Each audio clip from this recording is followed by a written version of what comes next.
ஓம் சகனாபவது சகனௌ புனத்து சக வீரியம் கரவாவகை தேஜஸ்வினா அதீதம் அஸ்து மா விஷாவகை. ஓம் சாந்தி சாந்தி சாந்தி. திருமந்திரத்தில் நாம் இரண்டாவது தந்திரத்தில் இருக்கிறோம். இதுவரை நாம் முதல் தந்திரம் முழுக்க பார்த்தோம். இரண்டாவது தந்திரத்திலே நிறைய பாடல்கள் இருக்கின்ற 300லிருந்து 500 வரைக்கும் பாட்டுகள் அங்கே அடங்கியிருக்கிறது.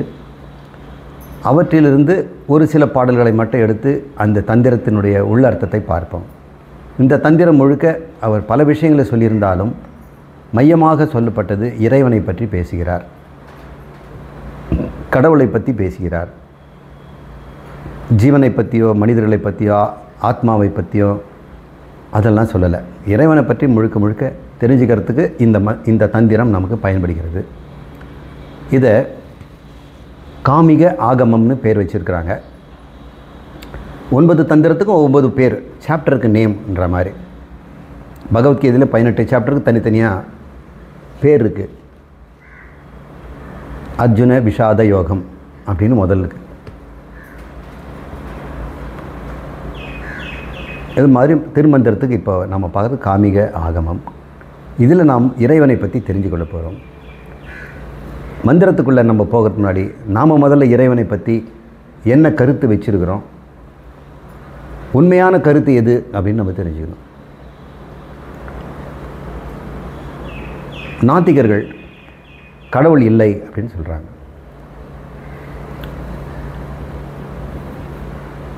அவங்க ஏதோ ஒரு கடவுளை பற்றி ஒரு கருத்தை வச்சுக்கிட்டு அப்படிப்பட்ட கடவுள் இல்லைன்னு தேடுறாங்க. அப்படி தான் அவங்க சொல்கிறாங்க.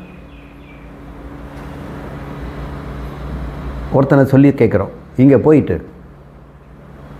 கருப்பாக குண்டா 6 அடி உயரத்தில் ஒரு ஆள் இருப்பார், பார்த்துட்டு வா அப்படின்னு அவன் சொல்கிறான். இந்த ரூமில் அது மாதிரி யாருமே இல்லைன்னு வைங்க. அவன் போய் என்ன சொல்லுவான், அப்படி யாரும் இல்லைங்க அப்படின்னு சொல்கிறான்.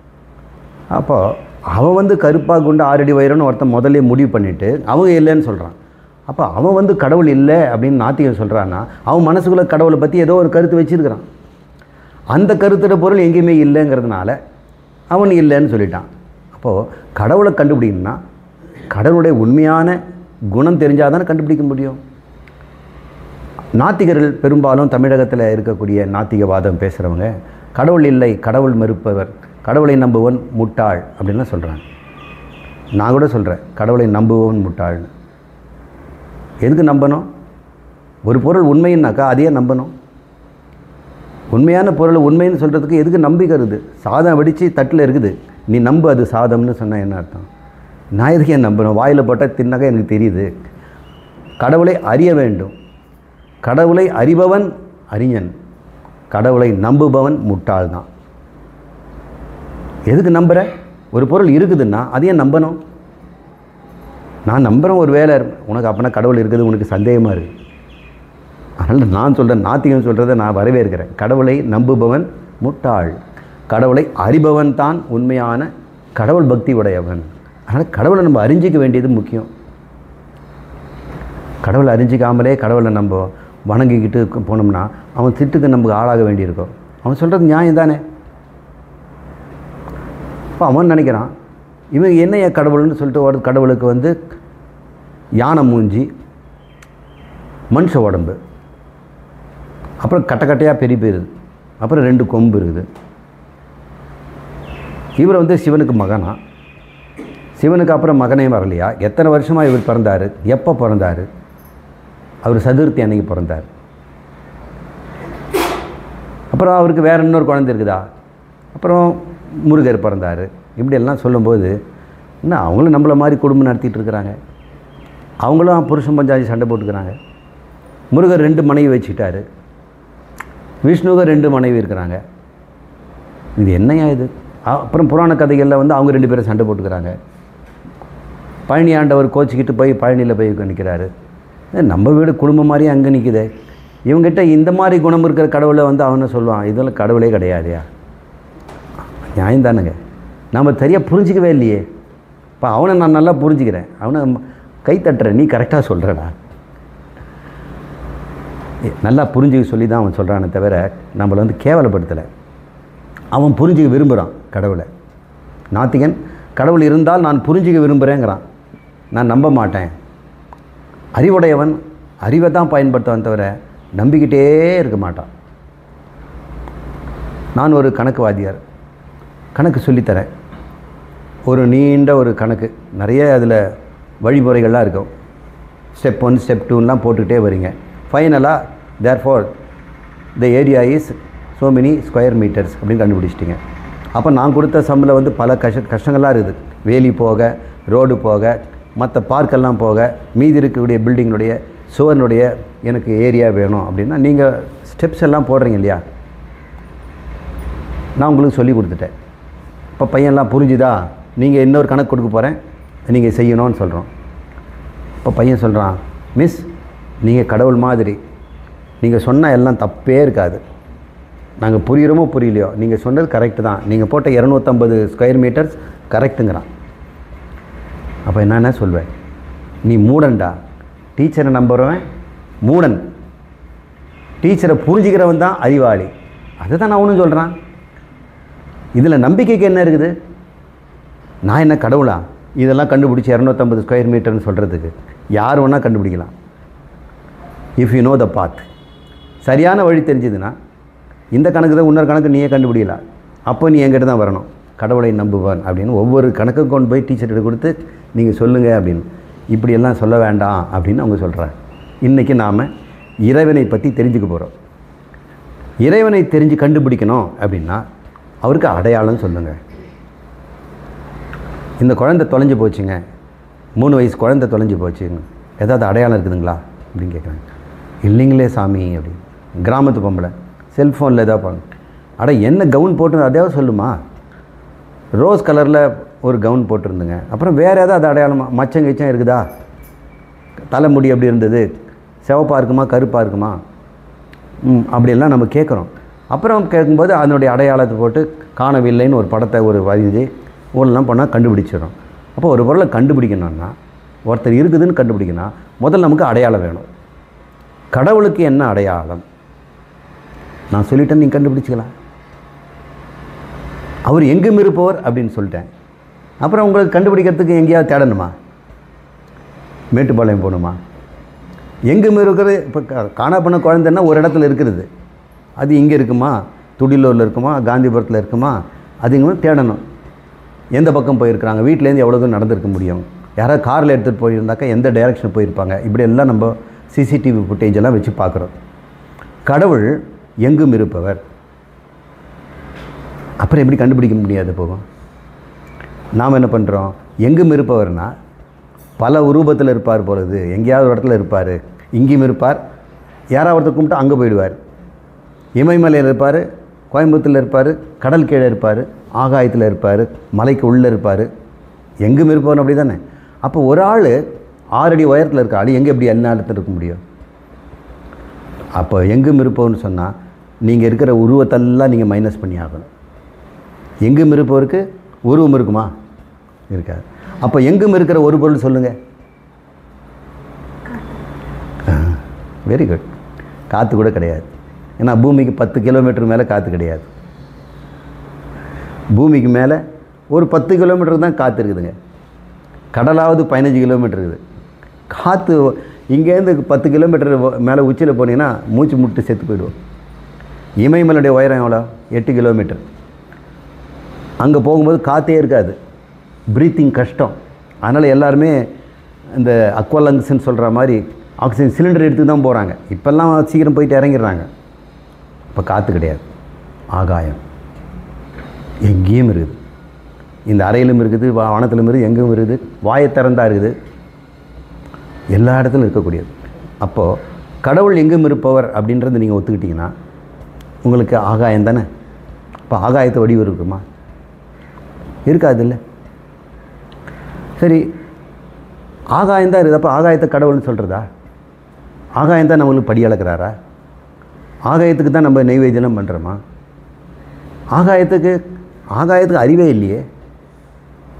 அறிவில்லாததுக்கிட்ட நம்ம போய் கேட்டு சில சமயம் நம்ம மரத்துக்கிட்ட போய் நின்று கேட்குறோம், கல்லுக்கிட்ட போய் நின்று கேட்குறோம்.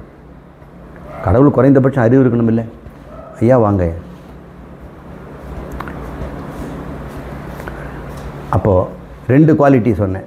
ஒன்று, கடவுள் எங்கும் இருப்பவர், ஆகாயம் போல. இருங்க உட்காருமா, அவர் தாராளமாக இருப்பார். எங்கும் இருப்பவர்னா ஆகாயம், அடையாளம் கொடுத்துட்டேன்னா. 2வது, அவர் ஜடமல்ல, அறிவுடையவர். அப்போ ஆகாயத்துக்கு அறிவு கிடையாது. அப்போ கடவுள் எப்படி இருப்பார்? எங்கும் அறிவுரூபமாக இருக்கிறார், அறிவாக எங்கும் இருக்கிறார். ஆனால் நம்ம அறிவு இருக்கிறதுக்கு ஒரு உடம்பு தேவைப்படுது. இவருக்கு அறிவு இருக்குது, இவருக்கு அறிவு இருக்குதுன்ட்டு இதுக்கு அறிவு இல்லைங்கிறோம்.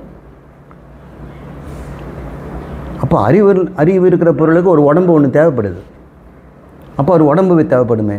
உடம்பு இல்லாமல் அறிவு இருக்குமா? அப்போ உடம்பு இல்லாமல் ஒரு அறிவை நான் கொடுத்தேன்னா உங்களால் கண்டுபிடிக்க முடியுமா? அறிவை மெஷர் பண்ணுறது ஏதாவது டூல் வேணும் இல்லை? ஆகாயத்தை நீங்கள் மெஷர் பண்ணிடலாம், காற்றை நீங்கள் மெஷர் பண்ணலாம் விண்டு மீட்டர் வச்சு. அறிவை எப்படி மெஷர் பண்ணுவீங்க? உங்கள்கிட்ட அறிவு இருக்குது, எப்படி மெஷர் பண்ணுவேன்? ஒரு கொஷினை கொடுத்து ஆன்சர் பண்ண சொன்னால் நான் மெஷர் பண்ணிடுவேன். 75%, 100% நான் கொடுத்துட்றேன் அறிவை. இப்போ எங்கும் இருக்கிற அறிவை நான் எப்படி அளப்பேன்? என்ன டெஸ்ட்டு வைப்பேன்? சரி, இறைவனுக்கு அறிவு இருக்குதுன்னு சொன்னால் எப்படிப்பட்ட அறிவு? என்ஜினியரிங் அறிவா, ஆர்ட் பற்றி அறிவா, மெடிசின் பற்றி அறிவா, கலை இலக்கியத்தை பற்றி அறிவா? அதுவும் நம்ம கேட்கணும் இல்லையா? அப்போ எல்லா அறிவும் அவருக்கு தான். நமக்கு ஏதாவது ஒரு அறிவு தான் இருக்கும். நம்ம மூளையில், நம்ம பிரெயினில் கொஞ்சம் அறிவு தான் வச்சுக்க முடியும். அவர் எங்கும் இருப்பவர். அப்போ அவருக்கு அளவே கிடையாது.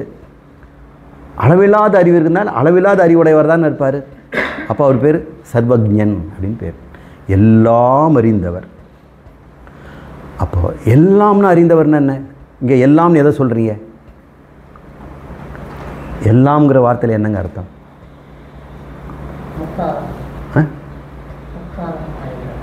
முக்காலம். நான் முக்காலத்தில் எது இருக்குது? இங்கே இருக்கிறதெல்லாம் எல்லாம்னு அர்த்தம். எல்லாம் அறிந்தவர்னா இங்கே இருக்கிறதெல்லாம் அறிந்தவர். இங்கே இருக்கிறதுக்கெல்லாம் எல்லாத்துக்கும் என்ன பேர் சொல்லுவோம் தெரியுங்களா? ஜகத்தின் பேர். ஜகத்தை அவர் உண்டு பண்ணதுனால அவர் பேர் ஜனனின்னு பேர். கடவுளுக்கு பேர் ஜனனி. Is a generator. இந்த ஜெனரேஷன் அப்படிங்கிறதெல்லாம் ஜனனிலேருந்து வருது, அது ஜகத்திலேருந்து வருது. இப்போ ஜகத்தில் என்னென்ன இருக்குது? இதில் அறிவுடையது, அறிவற்றது. அறிவுடையதில் என்னென்ன இருக்குது? 7 லோகத்தில் இருக்கக்கூடிய பிரம்மாவிலிருந்து எல்லா தேவதைகளும், நாம் இறந்து போன முன்னோர்களாக வசிக்கின்ற பித்ருலோகங்கள், சொர்க்கலோகங்கள், அதில் இருக்க மேலே இருக்க சத்தியலோகங்கள், கீழே இருக்க நரகலோகங்கள், இந்த பூமியில் இருக்கக்கூடியது. இதை போல் எத்தனை அண்டசராசரங்கள் பூமிகள் இருக்குதோ தெரியல. சூரியன்கள் எத்தனையோ இருக்குது. நமக்கு ஒரு சூரியன். வானத்தில் பார்க்குற நட்சத்திரமே சூரியன்கள் தான்.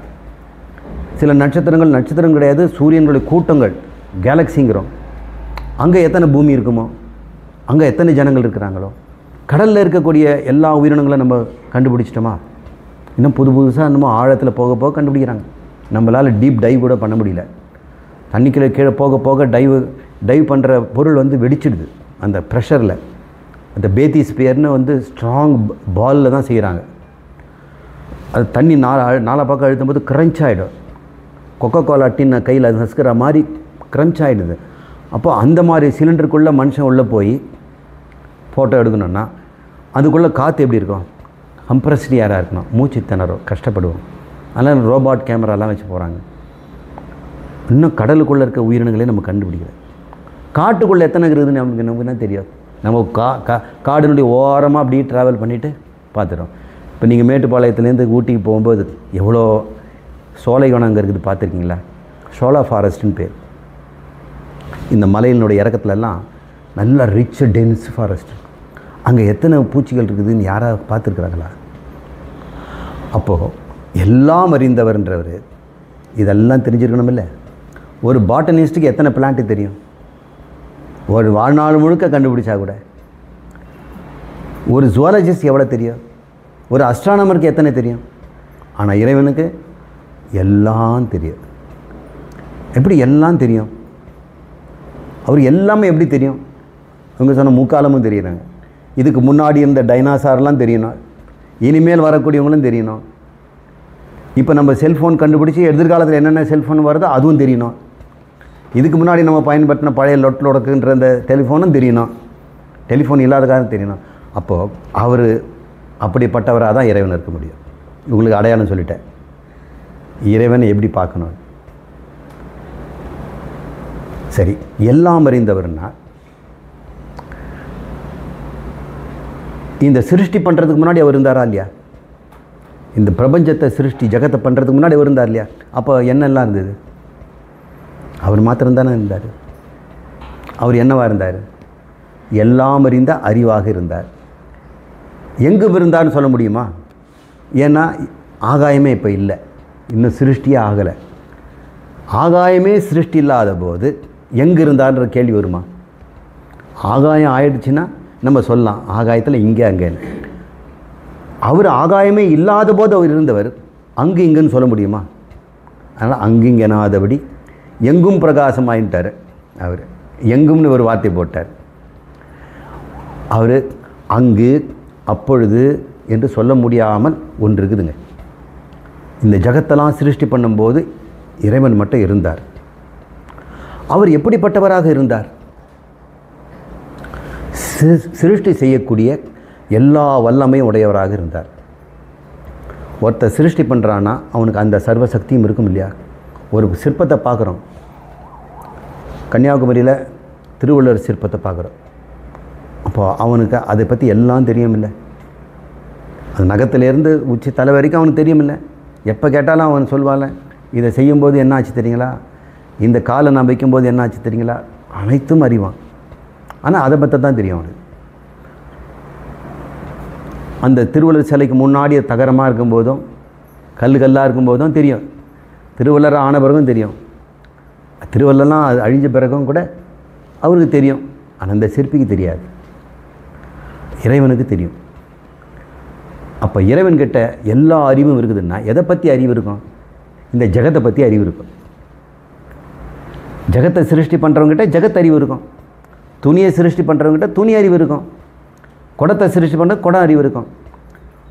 படகர்த்தா படக்ஞக, துணியை செய்பவனுக்கு துணி அறிவு இருக்கும்.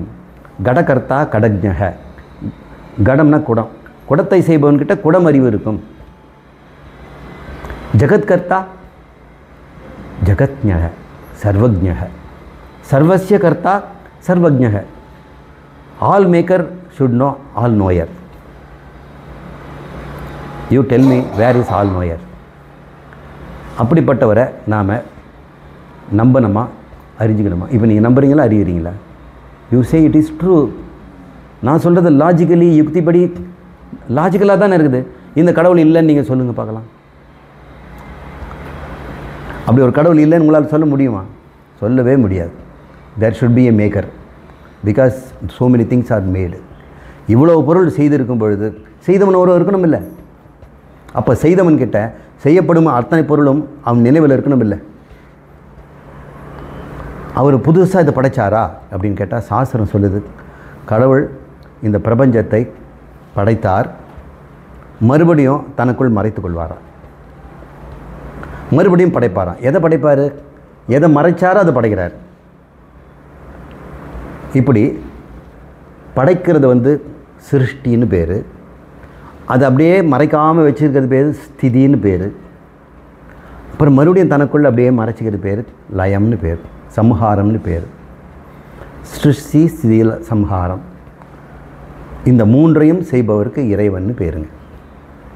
இப்போ இறைவனுக்கு ஒரு குணம் கேட்டிங்க இல்லையா? இறைவனுக்கு குணத்தை சொல்லுங்கள், நான் கண்டுபிடிச்சிடங்கிறீங்க. You tell me your friends desire, tell me what book you read, I will tell you what you are அப்படின்னு சொல்கிறாங்களே.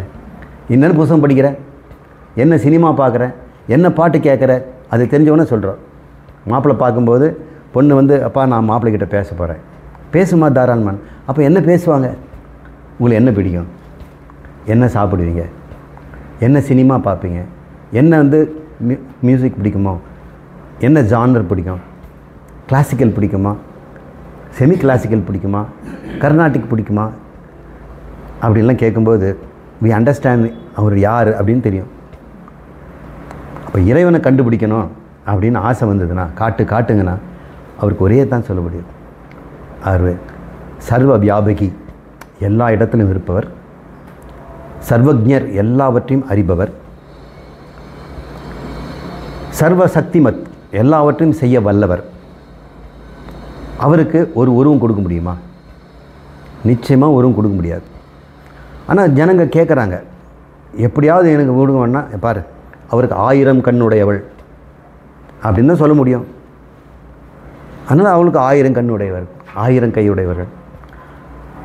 ஏன் கணபதிக்கு 5 கை கொடுத்துருக்காங்கன்னா, அவர் சிருஷ்டி, ஸ்திதி, லயம், திரோதனம், அனுக்கிரகம் 5 காரியத்தை செய்கிறார். அதனால் அது கைகளை 5 கைகளாக காட்டுறாங்க. அதுக்கு ஏன்னா அந்த கையில் அந்த குறியை காட்டுறாங்க. சிருஷ்டிக்கு ஒரு பொம்மை, அங்குசம் ஒன்று கொடுப்பாங்க, பாசக்கயிறு ஒன்று கொடுப்பாங்க. அங்குச பாசம் தான் அவர் கையில் இருக்குது. அங்குச பாசம், அங்குசம்னா கொக்கி போட்டு இழுக்கிறது, கண்ட்ரோல் பண்ணுறது. பாசம்னா பிடிச்சி கட்டுறது. இதெல்லாம் அனுக்கிரகம், திரோதனம்ங்கிறதெல்லாம் குறியீடாக சொல்லியிருக்கிறாங்க. இப்போ கடவுளுடைய குணாதிசயங்களை நம்ம இப்போ பார்த்துக்கிட்டு வரோம். இந்த குணாதிசயம் இருக்கக்கூடிய பொருள் நிச்சயம் இருக்கத்தான் செய்யும். இப்போ இறைவன் அனைத்தையும் படைத்தார். அவர் எப்படிப்பட்டவர்? சர்வசக்தி, சர்வ அறிவு, சர்வஜம், சர்வ வியாபகி, எல்லாத்துலேயும் இருப்பார். எப்படி படைத்தார்? எதுக்கு படைத்தார்? எதுக்காக படைத்தார்?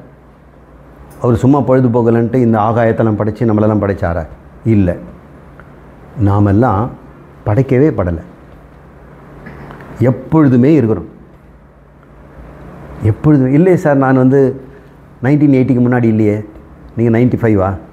எப்போ பிறந்தமா? 96. நான் 96 முன்னாடி இல்லையே. நீங்கள் இந்த உடம்புல இல்லை, வேறு உடம்புல இருந்தீங்க. அப்போ இந்த உடம்புக்குள்ளே இருக்கிறவன் எப்போ தோன்றுனான்னா பிகினிங்கே கிடையாதா? நம்ம எல்லாம் சிருஷ்டி சமயத்தில் ஒரு புது உடம்பு எடுப்போம். அப்புறம் உடம்பு மாறிக்கிட்டே இருக்கும். இந்த பிரபஞ்சம் மாறிக்கிட்டே இருக்குது. பூமியை எவால்வ் ஆகிட்டே இருக்குது. நிறைய சரீரங்கள் தோன்றிக்கிட்டே இருக்குது. அந்த சரீரத்துக்குள்ளெல்லாம் நம்ம வாழறோம். நாமெல்லாம் டைனாசார் உடம்புல இருந்திருக்கோம். டைனாசாருக்கு அப்புறம் குரோமாக்னனோ அல்லது ஹோமோ எரெக்டஸோ நியாண்டர்தாலோ ஏதோ ஒரு மனித உடம்புல நாம் வாழ்ந்துருக்கிறோம். அப்புறம் அந்த மனித உடம்புலாம் போயிட்டு புது மனித உடம்புல இருக்கிறோம். மனித உடம்புலேருந்து நாய் உடம்புக்கும் போகும். நாய்களும் இருக்குதில்லை. உடம்புகளெல்லாம் அவர் சிருஷ்டி பண்ணிக்கிட்டே இருக்கிறாரு. அதுக்குள்ளே நாமெல்லாம் ஜீவர்கள்லாம் இருந்துகிட்ருக்கோம். ஜீவனை கடவுள் சிருஷ்டி பண்ணல. இறைவன் போல ஜீவர்களும் எப்பொழுதுமே இருப்பவர்கள் தான். இறைவனை யாராவது படிக்க முடியுமா? அப்புறம் படைச்சோம்னா யார் அவரை படைத்தாரோ அவர் தான் இறைவன். அவரை யாராவது படைக்க முடியுமானா அவரும் படைக்கப்பட்டவர்னா அவரை படைத்தவர் இறைவன். ஆனால் இறைவன் படைக்கப்படாதவராக தான் இருப்பார். ஜீவனும் படைக்கப்படாதவன். எத்தனை ஜீவர்கள் இருக்கிறாங்க? இறைவன் ஒருவர் தான். ஆனால் ஜீவர்கள் அநேகம். அநேகம்னா என்ன? Infinite. There is no end. அத்தனை பேருக்கும் உடம்பு கொடுக்கணும். எதன் அடிப்படையில் உடம்பு கொடுப்பார் இறைவன்? அவர் இஷ்டம் போல் ஒருத்தருக்கு நாய் உடம்பு கொடுத்துருவார், ஒருத்தருக்கு பிராமண உடம்பு கொடுப்பார், ஒருத்தனுக்கு ஒரு ட்ரைபல் உடம்பு கொடுப்பார், ஒருத்தனுக்கு கண்ணு காது இல்லாத உடம்பு கொடுப்பார், ஒருத்தனுக்கு மொண்டி முடவனா ஒரு உடம்பு கொடுப்பாரா? அப்படி கொடுத்தாருன்னா எந்த ஒரு ப்ரெராகேட்டிவும் இல்லாமல் அட்காக பேசிஸில் ஒரு சேலரி போடுறாங்கல்ல நம்ம, எந்த பேசிஸில் அவங்களுக்கு இன்க்ரிமெண்ட் கொடுத்தீங்க, எனக்கு கொடுத்தீங்கன்னா எனக்கு பிடிச்சிட்டு நான் கொடுப்பேன், எனக்கு பிடிக்கல நீ உனக்கு இன்க்ரிமெண்ட் கிடையாது அப்படின்னு அவர் சொல்லுவாரா? அவர் மாதிரி ஒரு கிரிமினல் யாருமே இருக்க முடியாது. இறைவன் ஏதோ ஒரு பேசிஸில் தான் நமக்கு உடம்பு கொடுக்கணும். இப்போ சிருஷ்டி ஆரம்பிக்க போகிறேன் நான். எல்லா ஜீவர்களும் என்கிட்ட இருக்கிறாங்க, முறையிடுறாங்க, பகவான் சிருஷ்டி ஆரம்பிக்க எங்களுக்கு உடம்பு கொடுங்க அப்படின்னு கேட்குறாங்க. கொடுக்குறேன். அப்போது ஒருத்தருக்கு இந்த உடம்பில் நான் இருக்கிறேன், இந்த உடம்பில் ஒரு ஜீவன், அதில் ஒரு ஜீவன், இதில் இவங்களுக்கெல்லாம் விதவிதமான உடம்பு இருக்கு இல்லையா? நமக்கெல்லாம் இந்த விதவிதமான உடம்பு எதன் அடிப்படையில் நமக்கு தரப்பட்டது? இல்லை சார், எங்கள் அம்மா அப்பா கொடுத்தாங்க. உங்கள் அம்மா அப்பா உடம்பு தான் கொடுத்தாங்க. அது உள்ள இந்த உடம்புக்குள்ளே விட்டவர் யார்? அப்போது எத்தனையோ உடம்பு தான் பிறகுது. நாம் ஏன் இந்த உடம்பு இந்த வீட்டில் பிறந்தோம்? கேட்டிருப்போம் இல்லையா? அவங்கெல்லாம் வந்து ராஜ குடும்பத்தில் பிறந்திருக்கிறாங்க. மந்திரிக்கு பகமானது தான் அடுத்து சொல்லாமலே அடுத்த வாரிசு அவர் தான். போஸ்டர் முழுக்க போட்டிருக்கிறாங்க. அப்பா நிற்கிறார், பக்கத்தில் மகன் நிழல் மாதிரியே நிற்கிறாரு. அப்புறம் அவருக்கு நிழலாக இன்னொரு குழந்தை வந்து வளர்ந்துட்டு இருப்பான். இப்படி தான் நம்மளுடைய பரம்பரையாக வருது. இப்போ நம்ம கேட்கலாம், அந்த மாதிரி ஒரு மினிஸ்டர் வீட்டில் நம்ம பிறந்திருக்கலாமே, நமக்கு ஏன் அந்த உடம்பு கொடுக்கல? உடம்புக்குள் இருப்பவன் நாம், உடம்புகளை அவர் கொடுக்குறாரு. அப்போ உடம்பு இல்லாமல் தான் நாம் வந்து இறைவன்கிட்ட முதல்ல இருந்தோம். அப்போ இறைவன் தன்னிடம் என்ன வச்சிருப்பார்? எல்லா ஜீவர்களையும் உடம்பு இல்லாமல் வச்சிருப்பார். அது பேர் லயம்னு பேர். லயம், சம்ஹாரம்னு பேர். இப்போ எல்லாரும் உடம்பு கேட்குறாங்க. என்ன பண்ணுறாரு? வெயிட்டில் நான் உங்களுக்கு உடம்பு தரேன். ஆகாயம், காற்று, நெருப்பு, நீர், நிலம் இதெல்லாம் கலந்து உடம்புகளை உண்டாக்குறார். இந்த உடம்புகளெல்லாம் எப்படி உண்டாக்குனார் அப்படிங்கிறத நீங்கள் டார்வினிசம் பற்றி படிச்சுக்கங்க, எவல்யூஷனில் படிக்கலாம். அவர் அப்படி தான் படைத்தார். அவர் ஒன்று தனியாக கையில் வச்சு பண்ணிகிட்டு இருந்தாருன்னா அவர் முட்டாள். எவல்யூஷன்ற பிரின்சிபலை கொடுக்குறார். உங்களுடைய செல்ஃபோன் எவால்வ் ஆகுதா இல்லையா? உங்களுடைய கம்ப்யூட்டர் ப்ரோக்ராம் எவால்வ் ஆகுதா இல்லையா? எத்தனை லாங்குவேஜ் எவால்வ் ஆகிருது? எவ்வளோ டிஃப்ரென்ஸ் இருக்குது? முதல்ல நம்ம ஃபோட்ரானில் யூஸ் பண்ண எந்த லாங்குவேஜ் யூஸ் பண்ணியிருக்கோம்? இன்றைக்கி என்ன லாங்குவேஜ் ரொம்ப பாப்புலராக இருக்குதுமா? பைத்தான். எவ்வளோ டிஃப்ரென்ஸ் இருக்குது? பைத்தான் செய்கிறதெல்லாம் ஃபோட்ரான் பண்ணுமா? நிலாவுக்கு அனுப்புறதுக்கு ஃபோட்ரான் தான் யூஸ் பண்ணாங்க 1969. அந்த கம்ப்யூட்டர் எப்படி இருக்குன்னு நினைக்கிறீங்க? கால்குலேட்டரோட மோசமாக தான் இருந்தது. அதை வச்சுட்டு நிலாவில் மனுஷனை இறக்குனாங்க, நீல் ஆம்ஸ்ட்ராங். இன்றைக்கி எப்படி பண்ணுது பாருங்கள். எவால்வ் ஆகுதா இல்லையா? எவால்வ் ஆகிறதுக்கு இதை எவால்வ் பண்ணுறது யார்? கடவுளா? தானே நடக்குதில்லை. மனிதனுடைய தேவையும் மாற்றங்களும் கலந்து உண்டாகிட்டே இருக்குது. மாற்றம் பண்ணிகிட்டே இருக்கிறோம், தேவைகள் மாறுது. மாற்றத்தில் தேவைக்கு ஒன்று எடுத்துக்கிறோம், தேவையில்லாத கில் பண்ணிடுறோம். எத்தனையோ டிஸ்கவரிஸை வந்து கில் பண்ணிடுறோம். இவரே கூட நிறைய இன்ஸ்ட்ருமெண்ட்லாம் பண்ணுறாரு. ஒர்க் அவுட் ஆகலைன்னா கில் பண்ணிடுறாரு. எங்கே கில் பண்ணுறாரு? கம்ப்யூட்டரில் கில் பண்ணுறாரு. இன்னொரு மாடிஃபிகேஷன் பண்ணுறாரு, இன்னொரு டைமிங்கை மாற்றிக்கா இருக்கிறார், இன்னொரு பேராமீட்டரை சேஞ்ச் பண்ணுறாரு. எவால்வ் ஆகிட்டே இருக்குது. மறுபடியும் அது ஃபங்க்ஷன் வந்து 90% தான் இருக்குது, இன்னொரு 10% வரலையா? இன்னொரு பேராமீட்டரை சேஞ்ச் பண்ணுறாரு, 99 வருது. 100% வர வரைக்கும் பர்ஃபெக்ட் பண்ணுறாரு. அதே மாதிரி ஹியூமன் பீயிங் 100% பர்ஃபெக்ட் பாடி. அது வரைக்கும் பரிணாமத்தை ஏவி அவர் செய்ய வச்சார். அப்போ ஜீவர்களுக்கெல்லாம் உடம்பு கொடுக்கறது தான் இறைவனுடைய வேலை. அது பேர் தான் சிருஷ்டின்னு பேர்.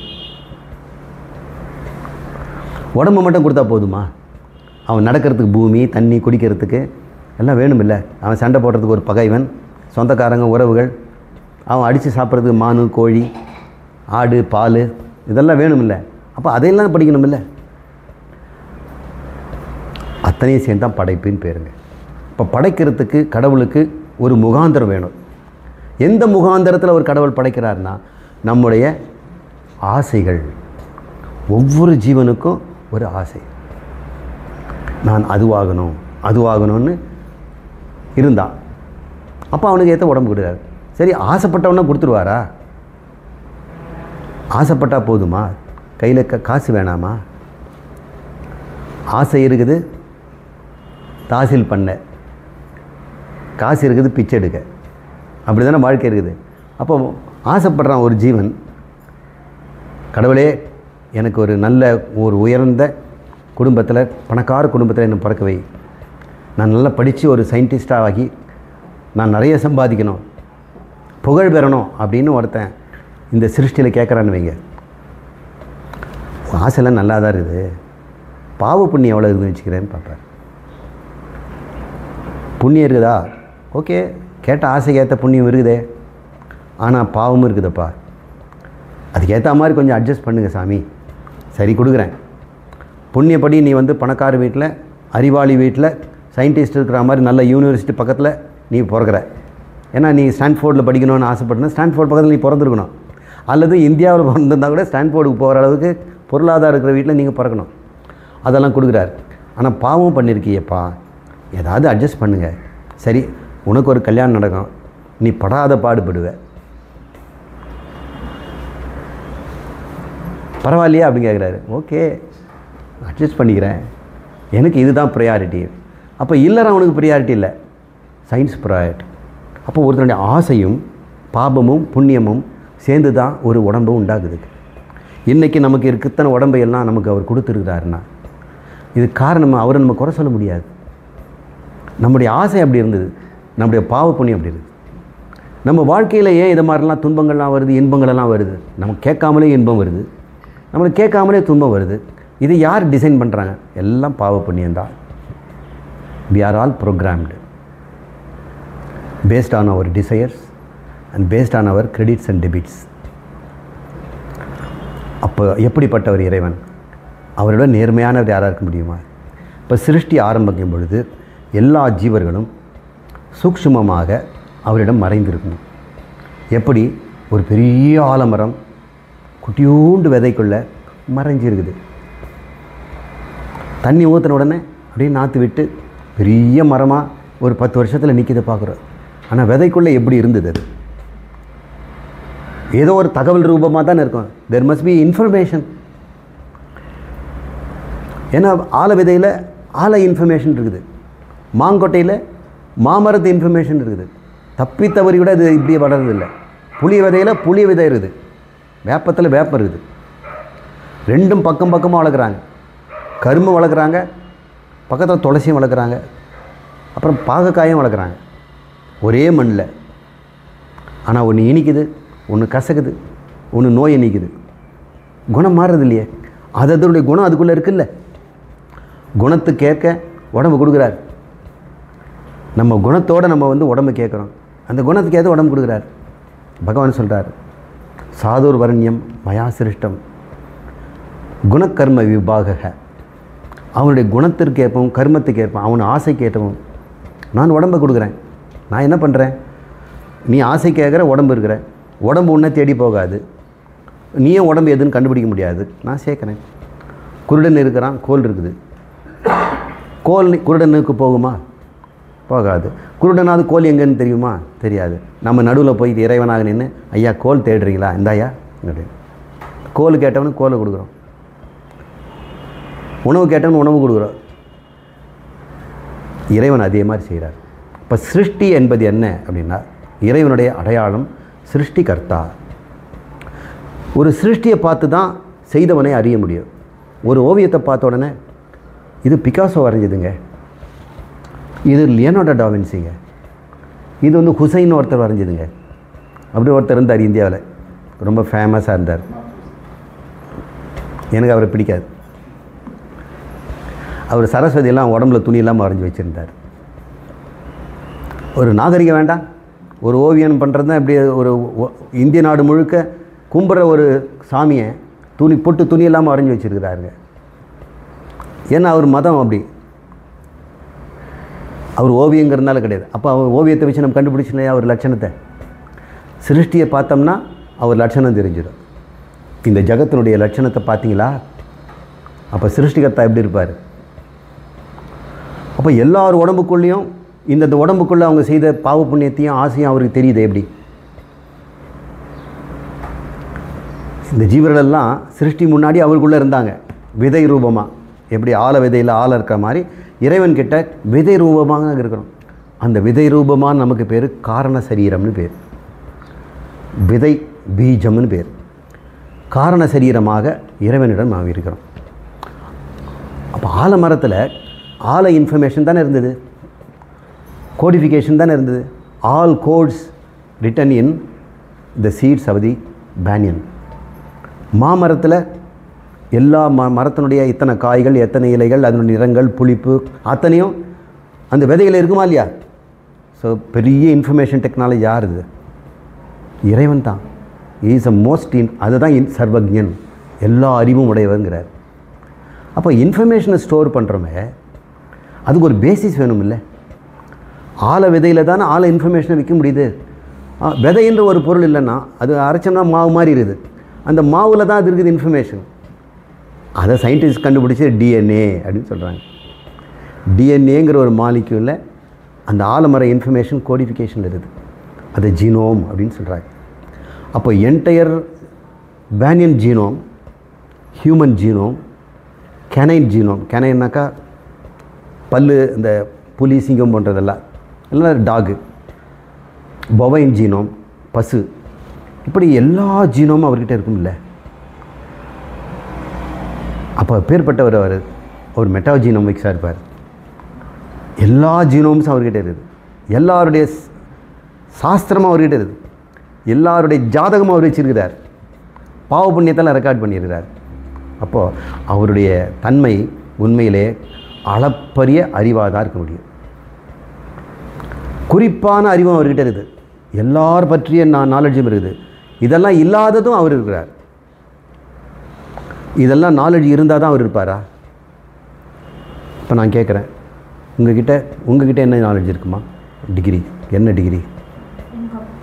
Commerce knowledge. Father of commerce யார்? இந்த காமர்ஸுங்கிற சப்ஜெக்டை கொடுத்த முதல் அறிஞர் யார்? இட் பேஸ்ட் ஆன் எக்கானமி தானே. தியரி ஆஃப் எக்கானமி யார் கண்டுபிடிச்சார்? மால்தூஸ். மால்தூஸுங்கிறது தான் தியரி ஆஃப் எக்கானமிக்ஸு ஃபவுண்டர். இப்போ உங்களுடைய father of economy or father of commerce Malthus. Malthus சில லாஸ் கொடுத்துருக்கிறார். அப்போ அவருடைய நாலேஜ் எல்லாமே அவர்கிட்ட இருக்குது இல்லையா? ஏதோ ஒரு கோடிஃபிக்கில் இருக்குதுங்களே. இப்போது உங்கள்கிட்ட காமர்ஸை பற்றிய நாலேஜ் இருக்குது. பேங்கிங் பற்றி வச்சுக்கோமே. பேங்கிங்கில் எத்தனை செக்டார் இருக்குது, பேங்க்கில் எத்தனை டிவிஷன்ஸ் இருக்குது, பேங்க்கினுடைய ரோல் என்ன, இதெல்லாம் உங்களுக்கு தெரியும் இல்லையா? நான் ஒரு கேள்வி கேட்க மாட்டேன், உங்களுக்கு தெரியுது. உங்களுக்கு இருக்குது, உங்களுக்கு தெரியுதா? அந்த நாலேஜ் உங்களுக்கு தெரியுதில்ல? உங்களுக்கு தெரியுதா? அவங்க நாலேஜ் உங்களுக்கு தெரியுதா? உங்கள் நாலேஜ் யார் பார்த்தது? நீங்கள் தானே பார்த்தீங்க. நீங்கள் டிகிரி படிக்கிறதுக்கு முன்னாடி அந்த நாலேஜ் இருந்ததா? நீங்கள் இருந்தீங்கல்ல. அப்போது இந்த அறிவுக்கு ஒரு அறிவு இருந்ததில்லை. நீங்கள் பிறந்ததுக்கு முன்னாடி ஒரு அறிவு இருந்ததில்லை. பிறக்கும் பொழுது ஒரு அறிவு இருந்ததில்லை. அதில் இந்த அறிவெல்லாம் இருந்ததா? இல்லை இல்லை. இந்த அறிவெல்லாம் வைக்கிறதுக்கு ஒரு அறிவு இருக்குது. இப்போ உலகமெல்லாம் இருக்கிற ஜீவர்களுக்குள்ளான பாவ புண்ணியங்களும் ஆசைகளும் அறிவெல்லாம் வைக்கிறதுக்கு ஒரு அறிவு இருக்கணும் இல்லை? அது தூய்மையாக இருக்குமா, அழுக்காக இருக்குமா? தூய அறிவு. அதில் எந்த அறிவுமே கண்டாமினேஷன் இல்லை. ஆனால் நாம் தான் கண்டாமினேஷன். அவருடைய தூய்மையான அறிவில் நம்முடைய ஜீவராசிகளோட அத்தனை கருமங்களும் பாவ புண்ணியங்களும் ஆசைகளும் அவர்கிட்ட போயிடுது. அது அழுக்குன்னு தானே சொல்லணும். அழுக்கு தானேம்மா அது. அவர் எப்படிப்பட்டவர்? ஒருவேளை என்னுடைய அறிவு தூய்மையாக இருந்ததுன்னா நானும் கடவுளை ஒன்று தானே. ஒருவேளை என்கிட்ட என்னுடைய பாவ புண்ணியமோ என்னுடைய ஆசைகளும் இல்லைன்னா என்னுடைய அறிவு எப்படி இருக்கும்? தூய்மையாக இருக்கும். அப்போ எனக்கும் கடவுளுக்கு வித்தியாசம் இருக்குதா? கடவுளாகிறது ரொம்ப சுலபம். ஆசையை விட்டால் போதும்.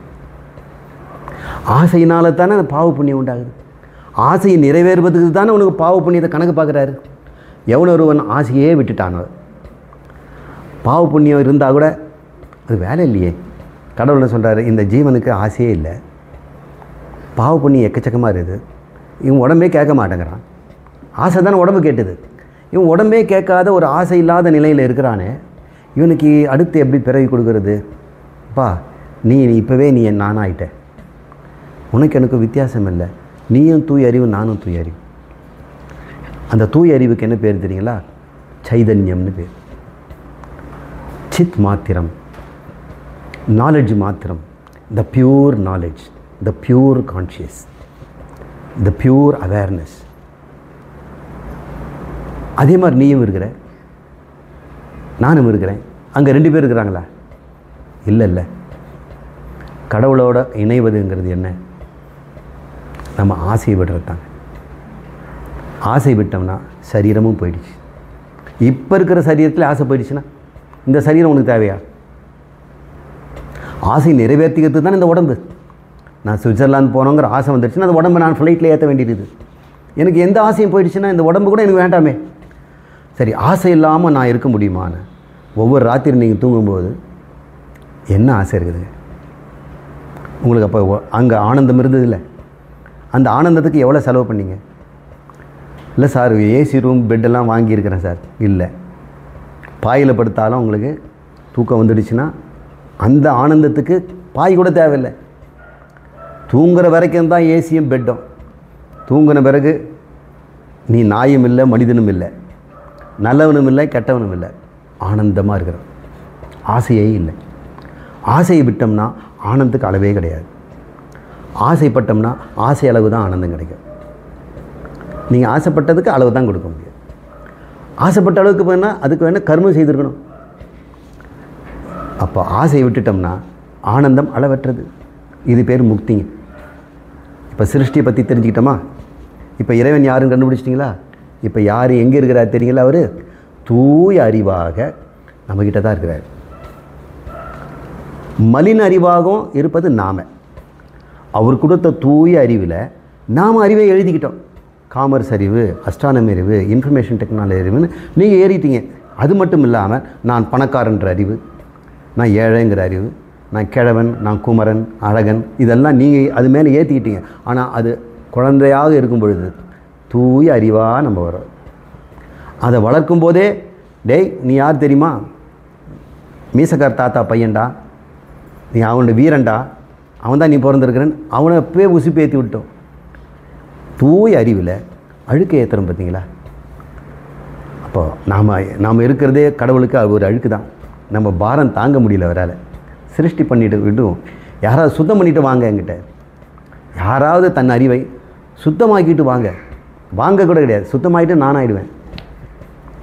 அதனால தான் அவர் சிருஷ்டி பண்ணிக்கிட்டே இருக்கிறார். இது பேர் சிருஷ்டின்னு பெருமை. சிருஷ்டி பண்ண பிறகு அவர் எல்லாருடைய ஜீவனுக்குள்ளேயும் தூய அறிவாக இருந்து கொண்டே இருக்கிறார்.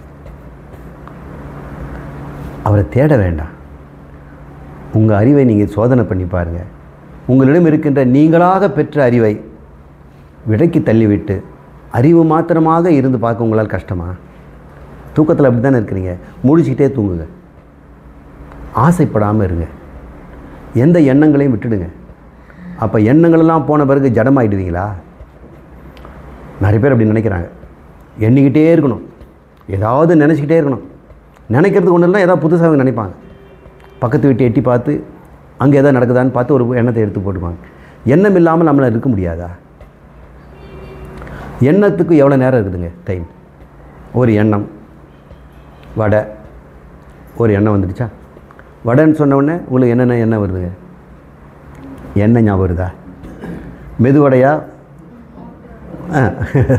மெதுவடை. இப்படி அதுக்கப்புறம் இன்னொரு எண்ணம். இப்போ மெதுவடையை வந்த உடனே எனக்கு என்ன வருதுன்னா, காக்கா வடையை தூக்கி போன கதை ஞாபகம் வருது. பாட்டி கதை. அவள் கையில் இருக்கிற குச்சி, அப்புறம் குச்சி, அப்புறம் அந்த பாட்டிக்கு ஒரு பேரன். எண்ணங்கள் தொடர்ச்சியாக வருது இல்லையா? எதுக்காவது ஒரு லாஜிக் இருக்குதா? அது போயிட்டே இருக்கு. ஒரு எண்ணத்துக்கு எவ்வளோ நேரங்க? வடை என்ற எண்ணம் வர எவ்வளோ நேரம் ஆச்சு? ஒரு செகண்டு. பாட்டி ஒரு செகண்டு. இப்படி ஒவ்வொரு செகண்டும் ஒரு எண்ணம் தோன்றுறதில்ல. ஒரு செகண்டுக்கு ஒரு எண்ணம்னா ஒரு நாளைக்கு எவ்வளோ எண்ணம் இருக்கும்? அந்த எண்ணம் தான் நீங்கள் வாழறீங்க. அந்த எண்ணம் தான் உங்கள் வாழ்க்கையை அமைக்குது. நான் கஷ்டப்படுறேங்க, நான் துன்பப்படுறேன்னு ஒருத்தன் அழறான்.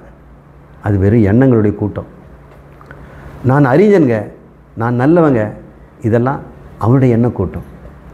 நான் வக்கீல், எனக்கு சட்டம் தெரியும்னா அது ஒரு எண்ண கூட்டம். எண்ண கூட்டம் தானே மனிதர்கள். எண்ணம் எங்கேருந்து வருதுங்க? இந்த வடைங்கிற எண்ணம் எங்கேருந்து வந்தது? உங்கள்கிட்டேருந்து தானே வந்து. அது இந்த ஜடமாகிய உடம்புலேருந்து வருமா? சித்திலேருந்து தானே வர முடியும், சைதன்யத்திலேருந்து தானே வர முடியும், அந்த அறிவுலேருந்து தானே வர முடியும். அந்த அறிவு தூய்மையாக இருக்குமா, ஏதாவது அறிவோடு இருக்குமா? ஏதோட அறிவாக இருந்ததுன்னா அந்த அறிவு தான் வரும். தூய அறிவிலிருந்து தான் வடைங்கிறது வரும். தூய அறிவிலிருந்து தான் வடை மறையும். வடை மறைஞ்சாதானே பாட்டி வருவா. பாட்டி மறைஞ்சாதானே குச்சி வரும். குட்டி மறைஞ்சாதானே இன்னொன்று வரும். இப்படி ஒன்றொன்றும் தோன்றி மறைந்து இன்னொன்று தோற்றுவிச்சுட்டு மறைஞ்சு போகுது இல்லையா? எங்கே தோன்றியது, எங்கே இருந்தது, எங்கே மறைந்தது? உங்ககிட்ட தானே. நீங்கள் யார்? அனைத்து தோற்றத்தையும் பார்த்தவன், அனைத்து தோன்றியதையும் பார்த்தவன், அனைத்து மறைந்ததையும் பார்த்தவர் நீங்கள் தானே. அதே மாதிரி இந்த கடவுளும் அனைத்து ஜகத்தும் தோன்றியதை அறிந்தவர், தோன்றியதை அறிந்து கொண்டிருப்பவர், மறைந்த பிறகும் அதை தன்னில் வைத்திருப்பவர். இப்போது வடை, பாட்டி, குச்சி, காக்கா இத்தனை எண்ணங்களும் உங்களிருந்து தோன்றுச்சு. அது தூய அறிவு. ஆனால் வடை, பாட்டி, குச்சி, காக்காங்கிறதெல்லாம் விசேஷமான அறிவுகள், விதவிதமான அறிவுகள். அந்த விதவிதமான அறிவுகளுக்கு பின்னாடி எந்த விதமும் இல்லாமல் சாமானியமான ஒரு அறிவு இருக்குது இல்லையா. சாமானியம்னா சமம்னு அர்த்தம். சமமான அறிவு, சமமான அறிவு எல்லார்கிட்டையும் இருக்கு இல்லையா. அதுதான் இறைவன், அதுதான் ஆத்மா, அதுதான் கடவுள். விதவிதமாக எண்ணம் வருது பார்த்தீங்களா, அது உங்கள் லட்சணம். எந்த எண்ணமும் இல்லாமல் ஒன்று இருக்குது பார்த்தியா, அது இறைவனுடைய லட்சணம். நம்மக்கிட்ட 2 லட்சணமும் இருக்குது. எந்த லட்சணம் நமக்கு வேணும்? இறைவன் லட்சணம் வேணுமா, இல்லை பழா போன இந்த சரீர லட்சணம் வேணுமா? இதை கண்டுபிடிச்ச பிறகு அன்பே சிவமாய் அமர்ந்திருந்தாரே அப்படின்னு போன பாட்டில் நம்ம பார்த்தோம். இன்றைக்கி நம்ம இறைவனை பற்றி ஒரு முகாந்திரத்தோடு நம்ம பார்த்துக்கிட்டோம். இப்போ சொல்லுங்கள், இறைவன் எல்லாரையும் தன்னிடமிருந்து சிருஷ்டி பண்ணார்னா நாம் அவர்கிட்ட எப்படி இருந்தோம்? எந்த ஃபார்மில் இருந்தோம்? இன்ஃபர்மேஷன் ஃபார்மில் தானே இருந்தோம். தாய் வயிற்றில் ஒரு கருவில் அந்த குழந்தை இன்ஃபர்மேஷனாக தானே இருக்குது. அந்த இன்ஃபர்மேஷன் தான் டிஎன்ஏ ஃபிங்கர் பிரிண்டிங் பார்த்து அவங்க சொல்கிறாங்க, இவர் தான் ஃபாதர், இவங்க தான் மதர், இவங்க வேற ஒரு குழந்தைய எடுத்து தத்து வளர்த்துருக்காங்க, இவங்க பயாலாஜிக்கல் ஃபாதர் கிடையாது, இது வேற ஒரு ஃபாதர்கிட்ட வந்தது அப்படின்லாம் சொல்கிறாங்கல்ல. சில பேர் டெஸ்ட் டியூப் எடுத்துக்கிறாங்க, அந்த குழந்தை யாரதோ கூட இருக்கலாம், யாருடைய முட்டையை கொண்டு போய் அந்த அம்மா வயிற்றுலேருந்து வளர்ந்துட்டுருது, அந்த குழந்தைக்கு குணங்கள்லாம் வேறு மாதிரி இருக்குது, இது எங்கள் ஃபேமிலி குணம் மாதிரியே இல்லையே அப்படி டிஎன்ஏ டெஸ்ட் பண்ணி பார்க்குறாங்க. அப்பாவுக்கும் குழந்தைக்கும் மேட்ச் ஆக மாட்டேங்குது. சில சமயம் அம்மாவுக்கும் அப்பாவுக்கும் கூட மேட்ச் ஆக மாட்டேங்குது. ஏன்னா எக்கு வேறு யாருதோ, ஸ்பெர்ம் யாருதோ. எப்படி நம்ம கண்டுபிடிக்கிறோம்? நாம் யார்? we are bunch of information, we are bundle of information, we are bundle of thoughts. So நாம் எல்லாம் கடவுள்கிட்ட தாட் ஃபார்மில் தானே இருந்திருப்போம். அவர் திங்கர், அவர் creator. he thought, it came, he forgot, it disappeared. forgot கூட சொல்ல முடியாது. ஒரு எண்ணம் தோன்றிட்டு மறைவது. அதுபோல் அந்த எண்ணம் தோன்றுச்சே, அது எங்கே இருந்தது? உங்ககிட்ட தானே இருக்குது. அப்போ உங்களுக்கு ஒரு பேர் வைப்போமா? சைதன்யம், சித்து, கடவுள், பிரம்மம். எல்லாருக்கிட்டையும் கடவுள் தான் இருக்கிறார். அங்கிருந்து தான் எண்ணம் தோன்றுது. அந்த எண்ணம் தோன்றி எண்ணம் இருக்குது பார்த்தீங்களா, அது எங்கே இருந்தது? அப்படியே ஃப்ளோட் ஆகி வெளியே போயிடுச்சா? இல்லை, உங்ககிட்டயே தான் இருக்குது. இதுக்கு உதாரணம் எப்படின்னா, கடல், சமுத்திரம், அதுதான் உங்களுடைய தூய சைதன்யம், அது கடவுள். அதில் ஒரு அலை எழுந்துக்குது, அது ஒரு எண்ணம், வடை. அந்த எண்ணம் அலையாக நிற்குது இல்லையா, அது எங்கே நிற்குது? அது கடல் தான் இருக்குது. அந்த அலை முழுக்க என்ன நிரம்பி இருக்குது? கடல் தண்ணி தான். அலை மறைஞ்ச பிறகு எங்கே போச்சு? கடல் தான் போச்சு. அலையாக இருக்கும்போது தான் நீர், அது மறையும் போதும் நீர், எழுந்துக்கும் போதும் நீர். நீர் தான் எழுந்து இருந்து மறையுது. அதை எழுந்துவதை சிருஷ்டின்னும், நிற்பதை ஸ்திதின்னும், மறைவதை சம்ஹாரம்னு சொல்கிறோம். ஆக்கல், காத்தல், அழித்தல், இதுதான 3 குணம். இப்போ பார்ப்போமா? இந்த 3லையும் யார் இருக்கிறது? இறைவன் இருக்கிறார். இப்போ நமக்குள்ளே யார் இருக்கிறாரு? இறைவன் தான் இருக்கிறாரு. இறைவன் எங்கன்னு காட்டுங்கன்னு கேட்டால் எப்படி சொல்ல முடியும்? தூய ஞானமாக எல்லார்கிட்டையும் இருக்கிறாருடா. அப்போ இறைவனாக நீ மாறினா என்ன பண்ணணும்? தூய ஞானமாக மாறணுமா? நீங்கள் தான் தூய ஞானமாக இருக்கிறீங்களே, அசுத்தம் பண்ணுற ஞானத்தை விடணும். அவ்வளோ போதும் இல்லை? அசுத்தத்தை நீக்கினா போதும் இல்லை? நீங்கள் தான் ஏற்கனவே இருக்கிறீங்களே. இனிமேல் கடவுளை உண்டாக்க வேண்டியதோ உங்களை உண்டாக்க வேண்டியதில்லை. அலை தன்னை கடலில் போயிட்டு மறைஞ்சிட்டு நான் கடல்னு புரிஞ்சிட்டா போதும். கடலோடு கலக்கணும் அப்படின்னு நினைக்க வேண்டியதில்லை. அலையாக இருக்கும்போதே என்ன சொல்லுது? நான் கடல் தான். கடல்லேருந்து கொஞ்சம் மேலே எழுந்து வந்தேன், அவ்வளோதான். உண்மையிலே நான் கடல் தான். அப்போ நீங்களும் என்ன எண்ணத்தை விற்கணும்? என்னுடைய ஜீவ எண்ணத்தை விட்டு விட்டு நான் இறைவன் என்ற எண்ணத்தில் நான் எப்பொழுதும் இருப்பேன். இறைவன் நானே என்று புரிந்து கொண்டேன். இறைவன் நான் என்று புரிந்த பிறகு என்னுடைய ஆசைகளெல்லாம் கொஞ்சம் கொஞ்சமாக போயிடுச்சு. என்னென்னோ பிளான் பண்ணி இப்படி பண்ணணும் அப்படி பண்ணணும், ஒவ்வொரு ஆசையிலும் ஒரு துன்பம் வருதுங்க. துன்பங்கள் வர இடம் ஆசையில் தான். நீங்கள் ஆசைப்பட்டு துன்பப்படாத ஒன்று சொல்லுங்கள் பார்க்கலாம். துன்பங்கள் அப்படின்னு ஏதாவது லிஸ்ட் கொடுங்க, நீங்கள் அது ஆசைப்பட்டதாக தான் இருக்கும். துன்பங்கள் வருவது ஆசையிலேருந்து தான். அப்போது ஒருவனுக்கு ஆசையே இல்லைன்னா துன்பமே இல்லை. அப்போ இன்பம் இல்லாமல் போயிடுமா சார்? இல்லை, அவன் தான் இன்பமே. துன்பம் இல்லைன்னா அங்கே இன்பம் தான் இருக்கும். இதை நான் கண்டுபிடிச்ச பிறகு இது பேர் வேதாந்தம்னு பேருங்க. இது உபநிஷத் சொல்லுது. இதை சொல்லிக் கொடுக்கறது நிறைய உபநிஷத்தெல்லாம் நாங்கள் பாடம் எடுத்து சொல்லிக் கொடுக்குறோம். பகவத்கீதைலாம் சொல்லித்தரோம். இப்போ எல்லாருக்கும் சந்தேகமே இல்லாமல் கடவுளை நம்பணுமா? இப்போ ஜனனி சொல்லுமா, do you want to believe? You know the God. Now you will love it. எங்கே லவ் பண்ண போகிறீங்க? You love your self. தன்னை ஒருவன் நேசிக்கிறான். எல்லாருக்கும் துன்பத்துக்கும் தன்னை நேசிக்காததுனால தான் எல்லாருக்கும் தன்னுடைய இப்போ இருக்கிற நிலை பிடிக்க மாட்டேங்குது. Dad, I don't like my face. Dad, tell me why I am dark. நீங்கள் மட்டும் சிவப்பாக இருக்கிறீங்க, நான் ஏன் கருப்பாக இருக்கிறேன்? யாருமே தன்னை விரும்புறது இல்லைங்க. we want to change. ட்ரெஸ்ஸை சேஞ்ச் பண்ணுறோம், செருஃபை சேஞ்ச் பண்ணுறோம், ஹேர் ட்ரெஸ்ஸை சேஞ்ச் பண்ணுறோம். ஏன் சேஞ்ச் பண்ணுறோம்? we don't like it. அதை ஆஃப் பண்ணியா? நம்ம சேஞ்ச் பண்ணுறது காரணமே we don't like the previous one. அப்போது டெய்லி நம்ம சேஞ்ச் பண்ணுறோன்னா டெய்லி நம்மள நம்ம பிடிக்கலன்னு தான் அர்த்தம். சரி, சேஞ்ச் பண்ண மாதிரி பிடிச்சிடுச்சா? பிடிக்கல. அப்போ ஃபஸ்ட்டு நம்மக்கிட்ட என்ன பிரச்சனை? நம்மளை நம்ம விரும்புறதில்லை. அந்த விரும்பாத நிலையிலேருந்து தான் நம்ம எல்லாத்தையும் விரும்புகிறோம். இப்படி ஆகணும் அப்படி ஆகணும். இப்போ நம்ம கடவுள்னு தெரிஞ்ச பிறகு நம்மளை எப்படி நம்ம வெறுப்போம்? தூய ஞானம், இறைவனே என்கிட்ட இருக்கிறாருன்னா நான் எப்படி வாழ்வேன்? ஆனந்தமாகவும் சந்தோஷமாகவும் பரிபூர்ணமாகவும் எல்லா ஆசைகளும் நானே நிறைவேற்றுவேன். நான் தான் கடவுள். எனக்கு எப்படிப்பட்ட ஆசை இருக்கும்? ரொம்ப உன்னதமான ஆசையாக தான் இருக்கும். அப்படின்னு ஒருத்தன் இந்த வாழுங்காலத்தில் கண்டுபிடிச்சிட்டான்னா வாழும்பொழுதே அவன் பிரம்மமாகவும் கடவுளாக வாழ்கிறான் இல்லையா? அவன் பேர் ஜீவன் முக்தன்னு பேர்.